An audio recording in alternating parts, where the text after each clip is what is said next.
कासयं यज्ञसूत्रं शुचिवपुषि तथा चोर्धपुण्ड्रं च भालीं यस्यास्ति दक्षहस्ति कलिकुमतिगिरेन्द्रवज्रं त्रिदण्डम् संसाराग्निः प्रसाद्यै भृतजलममलं दारुपात्रं पवित्रं श्रीवेश्वकसेनसूरेः पदकमलयुगं श्रेयसे संश्रयामि। अनंताचार्य कृपया वेदांतः द्वैपारगं रामकृष्णांग्रि सद्भक्तं विश्वक्सेनं मुनिं भजे। यो नित्यमच्युत्पदाम्भोजयुग्मरुक्मं व्यामोहतस्तदितराणि तृणाय मेने अस्मद्गुरोर्भगवतोऽस्य दयैकसिन्धो रामानुजस्य चरणौ शरणं प्रपद्ये। लक्ष्मीनाथसमारम्भां नाथयामुनिमध्यमाम् अस्मदाचार्यपर्यन्तां वन्दे गुरुपरम्परां वन्दे गुरुपरम्पराम्। ओम जय श्रीमन्नारायण। भगवत कथा कहने सुनने से पहले एक बार भगवान का नाम स्मरण कर लेते हैं। हरे राम राम राम हरे हरे, हरे कृष्ण कृष्ण कृष्ण हरे हरे, हरे राम राम राम हरे हरे, हरे कृष्ण कृष्ण कृष्ण हरे हरे। बोले श्री लक्ष्मी नारायण भगवान की जय। बोले श्री त्रिंडी स्वामी जी महाराज की जय। श्री पराशर उवाच गते सक्रे तु गोपालाः कृशं क्लिष्टकाळिरम् ऊचुः प्रीत्याधितं दृष्ट्वा तेन गोवर्धनाचलम्। वयमस्मान् महाभाग भगवन्महतो भयात् गावश्च भवता त्राता गिरिधारणकर्मणाः बालक्रीडेयमतुलाः गोपालत्वं जुगुप्सितं दिव्यं च भवतः कर्म किमेतत् कथ्यताम्। कालीयो दमीय तस्तुये धेनुको विनिपातितः धीतो गोवर्धनाश्च संकीर्तानि मनांसिनः। सत्यं सत्यं हरिपादौ स पाप्मो मितविक्रमा यथा विरीडमालोक्य न तामन्यामहे नरम्। प्रीति स्त्री कुमारस्य भ्रयस्य त्वयि केशव करं चेदं शक्यं यस्समस्त स्त्री दशैरपि बालत्वं चाति वीर्यत्वं जन्मं चस्मा स्वशोभनं चिन्त्यमानं मे आत्मशंका कृशः प्रयच्छति। देवो वा दानो वा त्वं यच्छो गंधर्व एव किमस्माकं विचारेण बांधोसी नमस्तुते। पराशर जी बोले, इंद्र के चले जाने पर लीला विहारी भगवान गोविंद श्री बांके बिहारी श्री कृष्ण को बिना प्रयास ही गोवर्धन पर्वत धारण करते देख करके गोपगण उनके प्रीति पूर्वक बोले, प्यार से बोले, हे भगवान, हे महाभाग, आपने गिरिराज को धारण कर हमारी और गौओं की इस महान भय से रक्षा की है। हे तात, कहाँ आप और आपकी यह अनुपम बाल लीला, कहाँ हम निंदित गोप जाति, और कहाँ ये दिव्य कर्म, यह सब क्या है? कृपया हमें बताइए। आपने यमुना जल में कालिए नाग का दमन किया, धेनुकासुर को मारा और फिर यह गोवर्धन पर्वत धारण किया। आपके इन अद्भुत कर्मों के सहारे चित्त में बड़ी शंका हो रही है। हे अमित विक्रम, हम भगवान हरि के चरणों की शपथ करके आपसे सच सच कहते हैं कि आपके ऐसे बलवीर्य को देखकर हम आपको मनुष्य नहीं मान सकते। हे केशव, स्त्री और बालकों के सहित सभी ब्रजवासियों की आप पर अत्यंत प्रीति है। आपका यह कर्म तो देवताओं के लिए भी दुष्कर है। हे भगवान गोविंद, आपकी यह बाल्यावस्था, विचित्र बलवीर्य और हम जैसे नीच पुरुषों में जन्म लेना, हे अमेयात्मन, ये सब बातें विचार करने पर हमें शंका में डाल देती है। आप देवता हों, दानव हों, यक्ष हों अथवा गंधर्व हों, इन बातों का विचार करने से हमें क्या प्रयोजन है? इन सब बातों से हमें क्या लेना देना है? हमारे तो बंधु ही आप हैं। अतः आपको बारंबार नमस्कार है। बोलिए श्री गोविंद भगवान की जय। पराशर जी बोले, पराशर उवाच क्षणं भूत्वा तसौ तु श्रीं किंचित प्रणय कोपवान् इमित्तमुक्तैर्गोपैः किशोप्या महामति।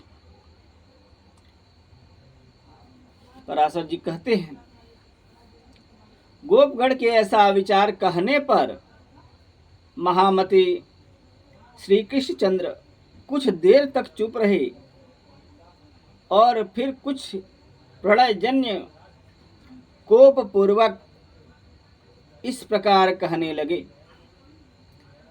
श्री भगवान उवाच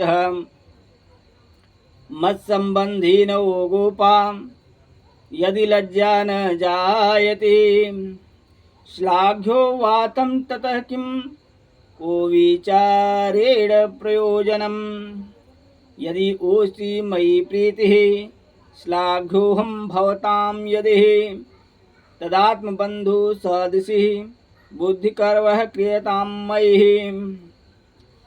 हे गोगण, यदि आप लोगों को मेरे संबंध में किसी प्रकार की लज्जा न हो तो मैं आप लोगों से प्रशंसनीय हूँ।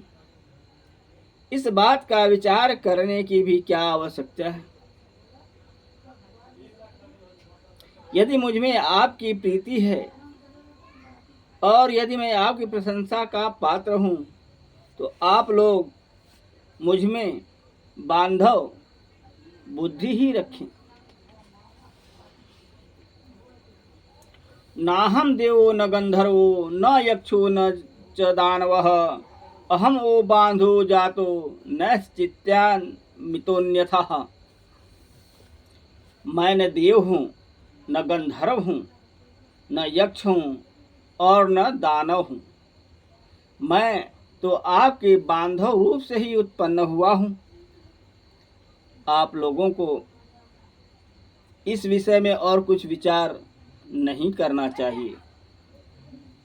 पराशर उवाच इति श्रुत्वा हरिर्वाक्यं बद्धमौनास्ततो वनं ययोर्गोपा महाभागः तस्मिन् प्रणयकूपिनीं कृष्णस्तो विमलं व्योमं शरचन्द्रस्य चन्द्रिकाम् तदा कुमुदिनीं फुल्लामा मोदिदिगन्तरां वनराजी तथा कूजत भृङ्गमालां मनोहरां विलोक्य स गोपिर्भिर्मनश्चक्रे रतिं प्रदेः विना रामेण मधुरमतीव वनिता प्रियं जगौ कल्पदं सौरिस्तारमन्द्रः कृतक्रमम्।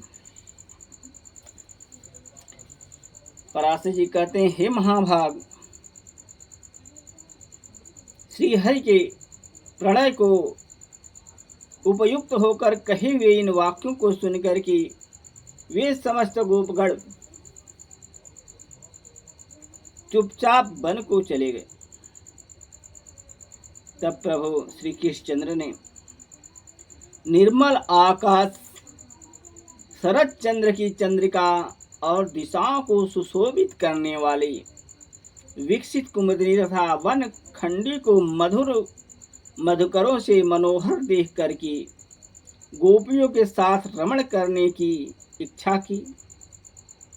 उस समय श्री बलराम जी के बिना ही श्री मुरली मनोहर, स्त्रियों को प्रिय लगने वाला अत्यंत मधुर, स्फुट एवं मृदुर पद ऊंचे और धीमे स्वर से गाने लगे। रम्यं गीतध्वनिं श्रुत्वा सन्त्यज्यावस यथा सदा आजग्मुः त्वरिता गोप्यो यस्त्रासि मधुसूदनः शनैः शनैः जगो गोपी काचित्तस्य लयानुगम् दत्तावधाना काचिच्च तैवीव मनसा स्मरन् काचित् कृष्णेति कृष्णेति प्रोच्य लज्जामुपाययौ ययौ च काचित् प्रीमान्धा तत्पार्श्वं विलम्बितं काचित् सशस्ताने इषित्वा दृष्टु बहिर्गुरों तमन्यत्वेन गोविन्दं दग्धो मीलितलोचनाः तच्छिद विमलाहारादिदक्षिणपूर्णचया तथा तदप्राप्ति महादुःख विलीनाशीषपातकाः चित्यन्ति जगत्स्तुतिं परब्रह्म स्वरूपिणं निरीक्षसत्ता मुक्तिं गतान्या गोपकन्यकाः गोपी परिवृत्तो रात्रिं शरचन्द्रं मनोरमां मनयामास गोविन्दो राक्षसारम्भरोत्सुकः गोप्यश्च विन्दकः चेष्टास्वाध्यायमूर्तयः अन्यदेशं गते कृष्टे चेरुवृन्दावनान्तरं कृष्टे निबद्ध हृदयाः इदमूचु परस्परम्। उनके परम सुरम्य गति ध्वनि को सुनकर गोपियाँ अपने अपने घरों को छोड़ करके तत्काल श्री मधुसूदन जहाँ थे वहाँ चली गई। वहाँ आकर गोपी तो उनके स्वर में स्वर मिलाकर के धीरे धीरे गाने लगी और कोई मन ही मन उन्हीं का स्मरण करने लगी। हे कृष्ण, ऐसा कहती हुई लज्जावश संकुचित हो गई और कोई प्रेमोन्मादिनी होकर के, मतलब प्रेम में मद होकर तुरंत उनके पास जाकर के खड़ी हो गई। कोई गोपी बाहर गुरुजनों को देख करके अपने घर में ही आंख मूंद करके तन्मय भाव से श्री गोविंद का ध्यान करने लगी तथा कोई गोप कुमारी जगत के कारण पर ब्रह्म रूप श्री कृष्ण चंद्र का चिंतन करते करते मूर्छावस्था में प्राणापान के रुक जाने से मुक्त हो गई। क्योंकि भगवत ध्यान के विमल आह्लाद से उसकी समस्त पुण्या से क्षीण हो गई और भगवान की अप्राप्ति के महान दुख से उसके समस्त पाप लीन हो गए। गोपियों से घिरे हुए रासारंभ रूप रस के लिए उत्कंठित श्री गोविंद ने उस शरण चंद्र सुशोभित रात्रि को रास करके सम्मानित किया। उस समय भगवान श्री कृष्ण के अन्यत्र चले जाने पर कृष्ण चेष्टा के अधीन ही गोपियां यूथ बनाकर वृंदावन के अंदर विचरने लगी, भ्रमण करने लगी। कृष्ण में निबंध चित्त हुई वे ब्रजंगनाएं परस्पर एक प्रकार वार्तालाप करने लगी। उसमें एक गोपी कहती थी, अब मैं ही कृष्ण हूँ, देखो कैसी सुंदर चाल से चलता हूँ, तनिक मेरे गति तो देखो। किशोह मेष ललितम ब्रजामलोकितां गतेः अन्या ब्रवीत कृष्णस्य मम गतिर्निशम्यताम्। दुष्टकालीय तिष्ठात्रः कृष्णोऽहमिति चापराः बाहुमा स्फुटः कृष्णस्य लीलया सर्वमाददि। अन्या ब्रवीवि भोगोपाः निशंसकैश्चियतामिति अलम वृष्टिभ नेयात्र धृषो गोवर्धनो मयाः धेनुकोऽयं मया क्षिप्तो विचरन्तु यथेच्छयाः गावो ब्रवीति चैवान्याः कृष्णलीलानुसारिणेः एवं नाना प्रकारासु कृष्णचेष्टिषु तास्तताः गोप्यो व्यज्ञा समं चिचेरुः रम्यं वृन्दावनान्तरम् विलोक्य भुवं प्राह गोपी गोपवराङ्गनाः पुंजिका चित् सर्वांगी विकासी नयनोत्पलाः ध्वजवंजा कुशलाभ रेखा पश्चातः पदान्ये तानि कृष्णस्य लीला ललितगामिनः। दूसरी कहती है, कृष्ण तो मैं हूं, आहा मेरा गाना तो सुनो। कोई गोपी बुझाए ठोक करके बोल उठती है, अरे दुष्ट काली मैं ही कृष्ण हूँ, तनिक ठहर तो जा। ऐसा कहकर वह कृष्ण के सारे चरित्रों का लीला पूर्वक स्मरण करने लगी। एक कोई और लीला कर रही है और एक कोई और कर रही है। अरे गोपगण, मैंने गोवर्धन धारण कर लिया। एक गोपी कहती है, कृष्ण बन जाती है और बोलती है, अरे गोपगण देखो मैंने गोवर्धन धारण कर लिया, तुम वर्षा से मत डरो, निशंक हो जाओ, इसके नीचे आकर के बैठ जाओ। कोई दूसरी गोपी श्री कृष्ण लीलाओं का अनुकरण करती ही बोलती है, मैं धेनुकासुर को मार दिया है, अब यहाँ गांव में स्वच्छंद होकर के चरेंगी विचरेंगी। इस प्रकार समस्त गोपियां श्री कृष्णचंद्र की नाना प्रकार की चेष्टाओं में विज्ञ होकर के साथ साथ अति सुरम्य वृंदावन के अंदर विचरने लगी। खिले हुए कमल जैसे नेत्रों वाली एक सुंदरी गोपांगना सर्वांग पुलकित हो पृथ्वी को देख करके कहने लगी, अरे आले ये लीला ललित गामी कृष्णचंद्र की ध्वजा वज्र अंकुश और कमल आदि की रेखाओं से सुशोभित पद्म चिन्ह तो देखो, और देखो उसके साथ कोई पुण्यवती मदमाती युवती भी आ रही है।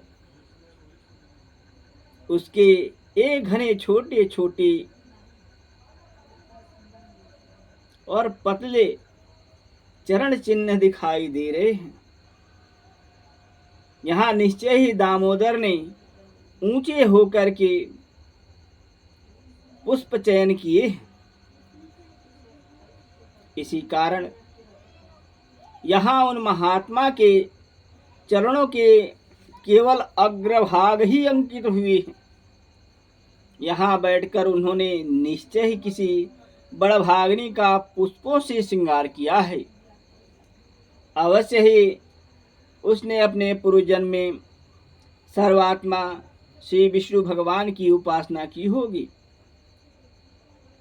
और यह देखो, पुष्प बंधन के सम्मान से गर्विता होकर उसके मान करने पर श्री नंदनंदन उसे छोड़ करके इस मार्ग से चले गए हैं। अरे सखियों, देखो यहाँ कोई नितंब भार के कारण मंदगामिनी गोपी कृष्णचंद्र के पीछे पीछे गई हैं। वह अपने गंतव्य स्थान को तीव्र गति से गई हैं। इसी से उसके चरण चिन्हों के अग्रभाग कुछ नीचे दिखाई देते हैं। यहाँ वह सखी उनके हाथ में अपना पल्लव देकर चलती हैं। इसी से उसके चरण चिन्ह पराधीन ये दिखलाई देते हैं। देखो यहाँ से उन मंदगामिनी के निराश होकर के लौटने के कारण चिन्ह दिख रहे हैं। मालूम होता है उस धूर्त ने उसकी अन्य आंतरिक अभिलाषाओं को पूर्ण किया, बिना ही केवल कर स्पर्श करके उसका अपमान किया है।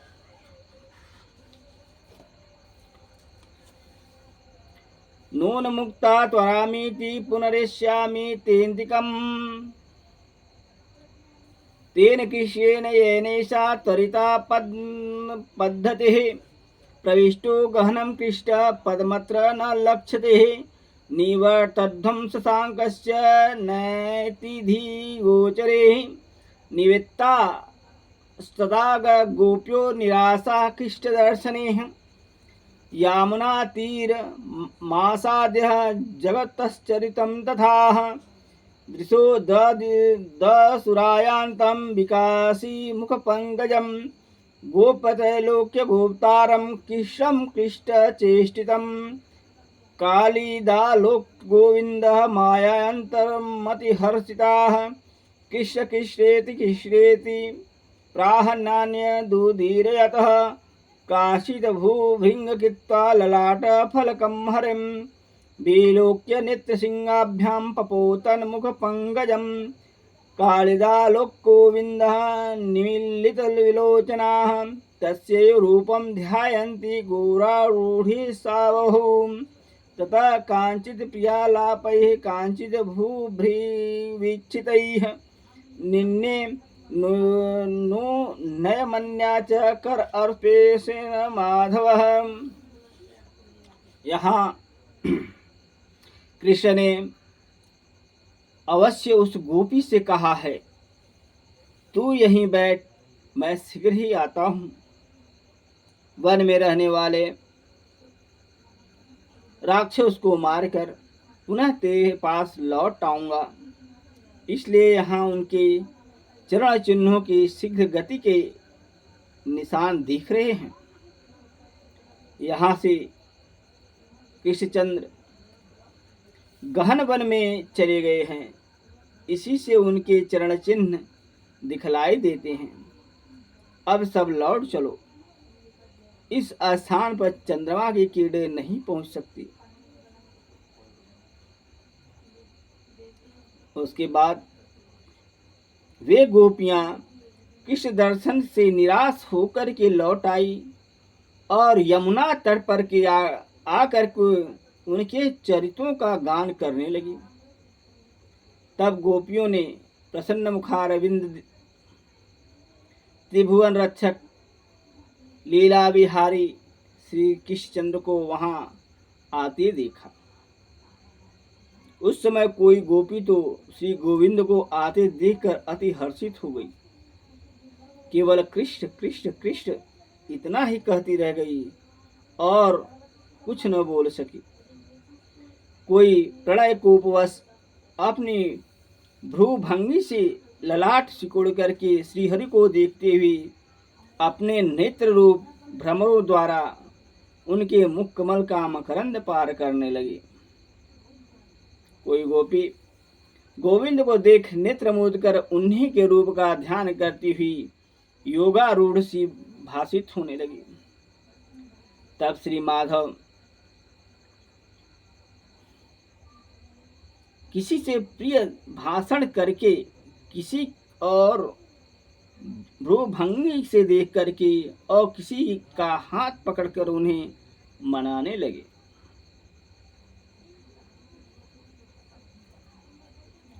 ताभि प्रसन्न चित्ता भी गोप भी सह सादरम ररास रास गोष्ठी भीरुदास चरितो हरि रास मंडल बंधोपि कृष्ण पार्श्वमनुजताः गोपी जनेन नैवा भूदेक स्थान स्थिरात्मनाः हस्तेन गुह्य चैकेकां गोपी नाम रास मंडलम चकार तक कर स्पर्शम निमीलित दिशं हरिः तथा प्रवृत्ते राश्चल द्वयलह निस्वनः अनुयात शरत्काल गेय गीतिरनुक्रमात् कृष्ण सरश्चंद्रमसं कौमुदीं कुमुदाकरं जगो गोपी जनक्रियो कृष्ण नाम पुनः पुनः प्रवृत्ति श्रमीणारां चलद्वयलापिनीं ददौ बाहुलताम स्कंधे गोपी मधु निघातिन। तब श्री माधव ने किसी से प्रिय भाषण करके किसी को भ्रूभंगी से देख करके किसी का हाथ पकड़ करके उन्हें मनाने लगे। फिर उदार चरित श्री हरि ने उन प्रसन्नचित गोपियों के साथ रास मंडल बना करके आदर पूर्वक रमण किया, किंतु उस समय कोई भी गोपी श्री कृष्णचंद्र की सन्निधि को छोड़ना नहीं चाहती थी। इसलिए एक ही स्थान पर स्थिर रहने के कारण रासोचित मंडल न बन सका। तब उन गोपियों में से एक एक का हाथ पकड़ करके श्री हरि ने रास मंडल की रचना की। उस समय उनके कर स्पर्श से प्रत्येक गोपी को आंखें आनंद से मूंद जाती थी। उसके बाद रास क्रीड़ा आरंभ हुई। इसमें गोपियों के चंचल कंकड़ों की झनकार होने लगी और फिर क्रमशः शरद वर्णन संबंधी गीत होने लगे। उस समय भगवान श्री कृष्णचंद्र चंद्रमा, चंद्रिका और कुमुदवन संबंधी गान करने लगे, किंतु गोपियों ने तो बारंबार केवल कृष्ण नाम का ही गान किया। फिर एक गोपी ने नृत्य करते करते थक कर चंचल कंकड़ की झनकार से युक्त अपनी बालुता श्री मधुसूदन के गले में डाल दी। काचित् प्रविलसद्बाहु परिरभ्य चुचुम्बतं गोपी गीतस्तुतिव्याजा निपुणा मधुसूदनं गोपी कपोल संदेशमभिगम्य हरेर्भुजौ पुलकोदगमसस्याश्च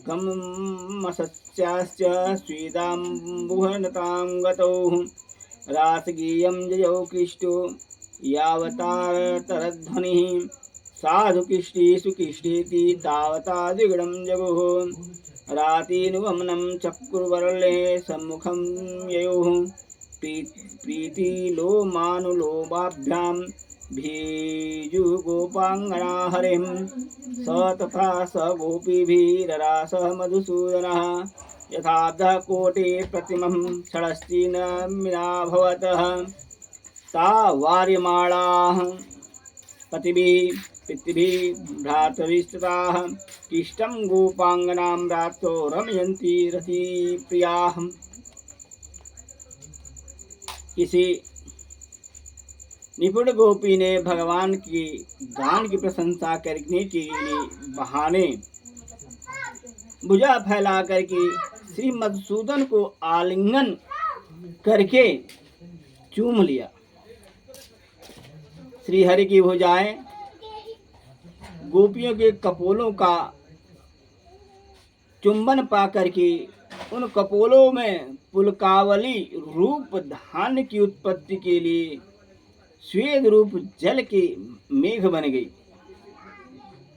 श्री कृष्णचंद्र जितने उच्च स्वर से रासोचित गान गाते उससे दूनी शब्द में गोपियां धन्य कृष्ण को ही ध्वनि लगाती। भगवान के आगे जाने पर गोपियां उनके पीछे जाती और लौटने पर सामने चलती।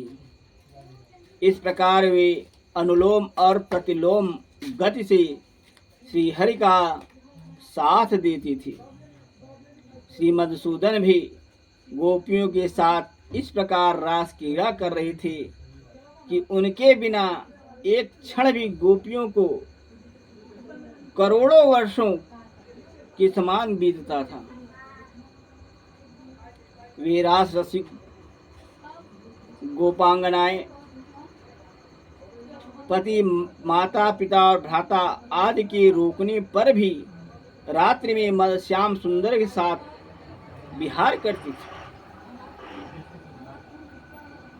सोपि कौशीर कवयो मानय मनसूदनः रेमे तामिर्मे आत्मा छपासु छपिता हितः तद भर्तिषु तासु सर्वभूतेषु चेश्वरः आत्मस्वरूपो द्यौसो व्यापी वायुरिवस्थितः यथा समस्त भूतेषु नामोनि पृथिवी जलम वायुश्चात्मा तथैवासु शाप्य सर्वं वस्थितः। शत्रुहंता श्री अमेय आत्मा श्री मधुसूदन भी अपनी किशोरावस्था का मान करती हुई रात्रि के समय उनके साथ रमण करती थी। वे सर्वव्यापी ईश्वर भगवान श्री कृष्णचंद्र गोपियों में उनके पतियों में तथा समस्त प्राणियों में आत्मरूप से वायु समान व्याप्त है। जिस प्रकार आकाश अग्नि पृथ्वी जल वायु और आत्मा समस्त प्राणियों में व्याप्त है उसी प्रकार वे भी सब पदार्थों में व्यापक हैं। जहाँ भी है जहाँ देखो वहाँ भगवान हर कण कण में व्यापक हैं। आज यहीं पे वाणी को विराम। आगे नारायण की जय शिक्षा। एक बार भगवान का नाम स्मरण कर लेते हैं। श्रीमन्नारायण नारायण नारायण श्रीमन् नारायण नारायण नारायण भज मन नारायण नारायण नारायण श्रीमन् नारायण नारायण नारायण भज मन नारायण।